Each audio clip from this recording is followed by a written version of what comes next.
Hey sports fans, Coach Nick here, and this video is brought to you by the online BBallBreakdown membership.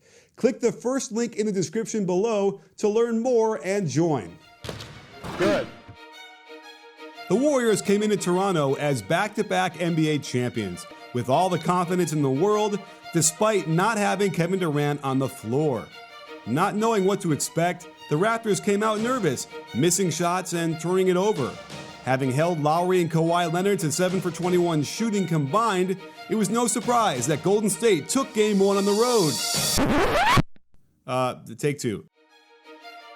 For the first time in the team's existence, the Toronto Raptors not only appeared in the NBA Finals, but hosted Game 1. They caught the Warriors completely out of sync after a long layoff, destroyed them in transition, and decisively beat the defending champs, dropping the gauntlet and letting us all know they mean business.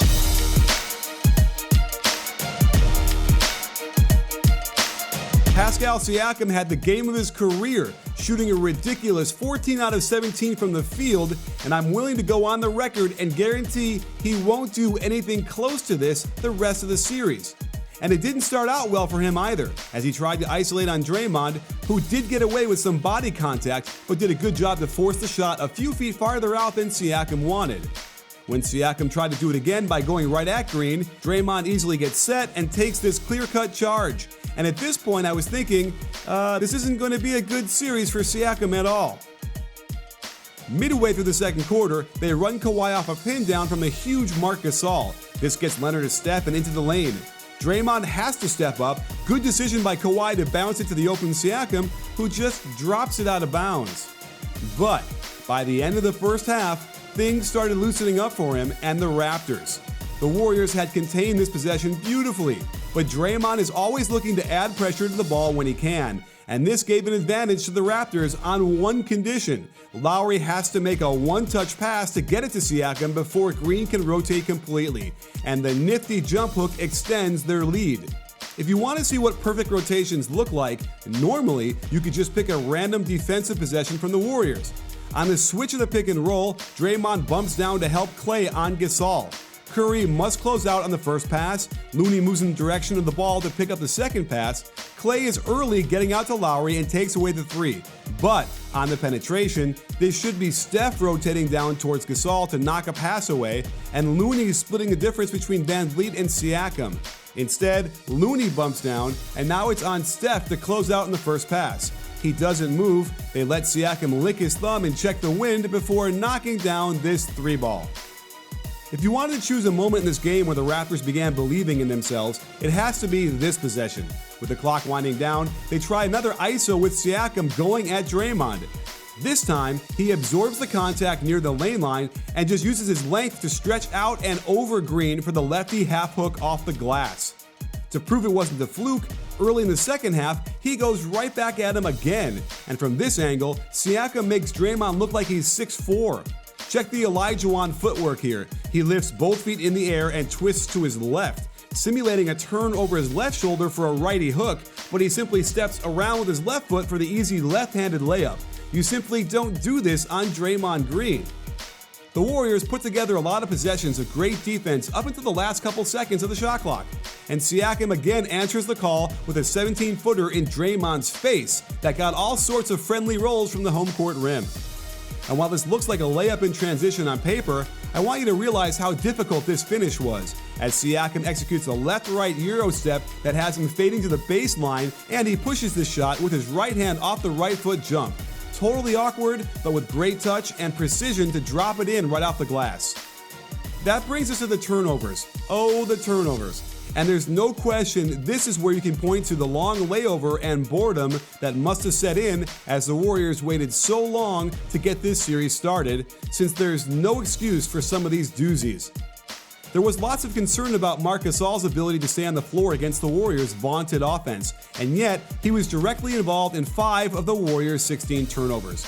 They tried to attack him with this double high pick and roll, an excellent job to contain Curry, and then whack him on the arm but not have it called, leading to a fast break and a nice finish with the left by Siakam. The Draymond sag also hurt them as they had Gasol right where they wanted him, but the Warriors cannot park Draymond on the left wing here. Notice how Kawhi can ignore him to get right into Curry's way. Gasol does a great job to deflect the pass, and Curry is called for the offensive foul and a turnover. Another quick ball screen with Gasol's man was set too close to the sideline. No room to maneuver, and Gasol smothers Curry, forcing a jump ball, which becomes a turnover when the Giant easily wins the tip. And it's not like Gasol is slow as molasses or anything. Check how he sprints over to double-team Klay in the low post on Lowry, then changes directions to get back to his man, just in time to steal the Draymond pass, stopping what would have been a surefire 2 points for the Warriors. Steals are so valuable to a team because they're live ball turnovers and lead to easy shots. And it's the same kind of steal you can get when you need tickets to a sporting event, concert, or the theater. And there's no better way to find the best values on the internet than using SeatGeek. Not only do they search across the entire web, they grade the price to let you know if you're getting a good deal, deliver the tickets right to your phone, and each purchase is fully guaranteed, just like an open Fred VanVleet three-point shot. Best of all, save $20 off your first purchase by using my code BBall. When you think of breakdowns, think of Coach Nick. And when you think of tickets, think SeatGeek. The fast break attack of the Raptors was also a huge factor in their win, negating any type of momentum the Warriors tried to build all night. And the turnover issue played a role. It's rare that Draymond would turn his head and not realize Lowry is swiping at the ball on the pinch post cut. Great hands, Kawhi is all over it, but it has to be concerning to Steve Kerr how poorly his team got back and picked up their men. This is basically a 2-on-5 fast break, and yet no one picks up the trailing Gasol. In an ideal world, Draymond should have gotten out there and Klay would have picked up Kawhi. None of that happens, and Gasol has so much time, he could stick his hand in his armpit and make fart noises before knocking down this three ball. Check the floor balance after this miss. 4 Raptors are behind the last Warrior down the court, and yet Curry doesn't see the ball. Lowry throws a perfect lob to Green, who doesn't have to dribble, thank goodness, before tossing in the awkward off-foot lefty layup. Lowry does a good job to jump away from Curry as he tries to lay this up, leaving Curry on his back and a 5-on-4 break for Toronto. Even still, the Warriors make this into a 2-on-3. But I don't know why Klay decides to zone up Lowry with Iguodala in front of him. Draymond needs to rotate a lot earlier to pick up the hustling Gasol, and the easy pass and easy shot gets them the lead back. It's never okay to give up a fast break layup after you make a shot, but this happened a couple of times last night. As they catch Jordan Bell not sprinting immediately back, Iguodala can't get there in time, and the nifty dump-off pass to Iggy's original man leads to the easy finger roll, which extended their lead even further. After another basket by Curry, somehow he gets matched up with Kawhi, and it took Klay way too long to realize this and switch off of him. There isn't a point guard under 6'3" that could guard Kawhi, and by the time Klay got there, Kawhi was under the hoop and drawing Draymond's 4th foul. Shaun Livingston should probably have his minutes cut down to around 12. He didn't help on the offensive end, and on this break, simply must do a better job to stop Lowry from getting in the middle and earning free throws. And the Warriors' only hope at this point in the game was to get multiple stops in a row. But watch Livingston not sprint, then not recognize Klay was already in position to guard VanVleet, meaning he needed to guard Danny Green. Instead, they leave Draymond to deal with 2 players. Excellent job by Siakam to attack the paint, then kick out, and this was the nail in the coffin. My prediction is that the Warriors will clean up some of these turnovers and fix their transition defense a little bit too.